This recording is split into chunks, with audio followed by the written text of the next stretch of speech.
বিসমিল্লাহির রহমানির রহিম। আসসালামু আলাইকুম। দ্বাদশ শ্রেণীর পরিণতি ও সুশাসন বিষয়ের পঞ্চম অধ্যায় থেকে আজকে আমি আলোচনা করব। দ্বাদশ শ্রেণীর ছাত্রীরা যারা অনলাইন ক্লাসে সংযুক্ত আছো তারা বিষয়টি লক্ষ্য করবে। আজকে আমরা পাঠ করব অধিকারের শ্রেণীবিভাগ। অধিকারের শ্রেণীবিভাগ সম্পর্কে বিজ্ঞানীরা একমত হতে পারেনি। বার্কার অধিকারকে স্বাধীনতা, সাম্য ও সহযোগিতায় 3 ভাগে ভাগ করেছেন। আবার লাস্কি অধিকারকে সাধারণ এবং নির্দিষ্ট এই 2 ভাগে ভাগ করার পক্ষপাতী। আমরা সাধারণভাবে অধিকারকে 2টি প্রধান ভাগে ভাগ করতে পারি, যথা 1 নম্বর নৈতিক অধিকার, 2 নম্বর হচ্ছে আইনগত অধিকার। নৈতিক অধিকার সমাজের নৈতিকতা বা ন্যায়বোধ থেকে নৈতিক অধিকারের জন্ম। যেমন ভিক্ষুককে ভিক্ষা দেওয়া, প্রতিবেশীর কাছ থেকে সদয় ব্যবহারের দাবি ইত্যাদি। আইনগত অধিকার রাষ্ট্র কর্তৃক স্বীকৃত ও অনুমোদিত অধিকারকে আইনগত অধিকার বলা হয়। এই অধিকার বিনষ্টকারীকে রাষ্ট্র শাস্তি প্রদান করতে পারে।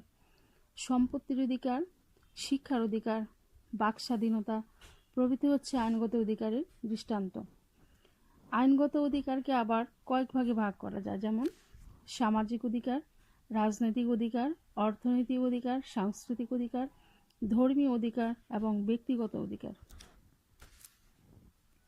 সামাজিক অধিকার সামাজিক অধিকার বলতে সেই সব অধিকারকে বোঝায় যেগুলো সমাজ সভ্য জীবন যাপন করতে সাহায্য করে এবং যা জীবন সংরক্ষণ ও নিরাপত্তার জন্য একান্তভাবে অপরিহার্য। সামাজিক অধিকারগুলো নিম্নরূপ: জীবন ধারণের অধিকার, সবার জীবন রক্ষার জন্য পর্যাপ্ত ব্যবস্থার নামই হচ্ছে জীবন ধারণের অধিকার। খাদ্য, বস্ত্র, শিক্ষা, চিকিৎসা ও বাসস্থানের সুবন্দোবস্ত করা এবং কেউ যাতে কারো প্রাণহানি করতে না পারে তার জন্য আইনগত ও শাস্তিমূলক ব্যবস্থা গ্রহণ করা রাষ্ট্রের দায়িত্ব।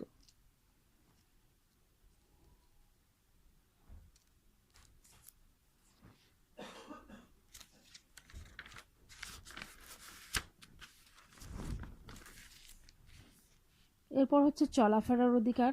রাষ্ট্রের অখণ্ডতা বিপন্ন না করে দেশের এক প্রান্ত থেকে অন্য প্রান্ত পর্যন্ত স্বাধীনভাবে চলাচলের সুযোগকে বলা হয় চলাফেরার অধিকার।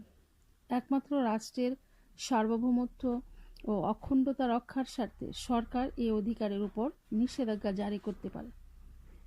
গ হচ্ছে সম্পত্তি ভোগের অধিকার। রাষ্ট্রীয় স্বীকৃতির সীমানার মধ্যে প্রত্যেক নাগরিকের সম্পত্তি ভোগের অধিকার আছে। কেউ যাতে জোর করে অন্যের সম্পত্তি দখল করতে না পারে তার পর্যাপ্ত ব্যবস্থার নামই হচ্ছে সম্পত্তি ভোগের অধিকার। ঘ হচ্ছে চুক্তি করার অধিকার। সমাজে বসবাসরত মানুষ ন্যায়সঙ্গতভাবে একে অপরের সাথে চুক্তি সম্পাদন করতে পারে। বিষয় সম্পত্তি ও লেনদেন সংক্রান্ত চুক্তি করা নাগরিকের সামাজিক অধিকার। চুক্তির শর্ত সংরক্ষণ করবে এ ব্যাপারে রাষ্ট্রের ভূমিকা গুরুত্বপূর্ণ। বাকি অধিকারগুলো আমরা পর্যায়ক্রমে আলোচনা করব। আশা করি এই বিষয়গুলো বাসায় ফলো করবে এবং বেশি বেশি অধ্যয়ন করবে।